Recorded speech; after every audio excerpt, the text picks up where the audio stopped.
നമ്മളിപ്പോ കുറെ ദിവസങ്ങൾക്ക് ശേഷമാണ് ഒരു വീഡിയോ ചെയ്യുന്നത്. അപ്പൊ ഇന്നത്തെ ടോപ്പിക് എന്ന് പറയുന്നത് ഏതാ നമുക്ക് നോക്കിയാലോ.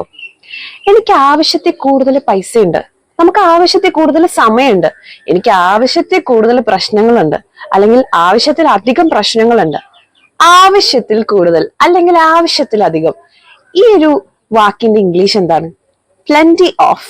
പ്ലന്റി ഓഫ് ഇതൊരു ക്വാണ്ടിഫയർ ആണ്, അതായത് നമ്മൾ അളവിനെ സൂചിപ്പിക്കുന്ന ഒരു വാക്കാണ്. അപ്പൊ അതിന് നമ്മൾ ക്വാണ്ടിഫയർ എന്നാണ് പറയുക.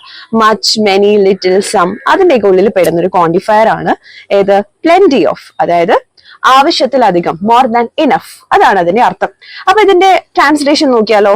എനിക്ക് ആവശ്യത്തിലധികം പൈസയുണ്ട്, I have got plenty of money.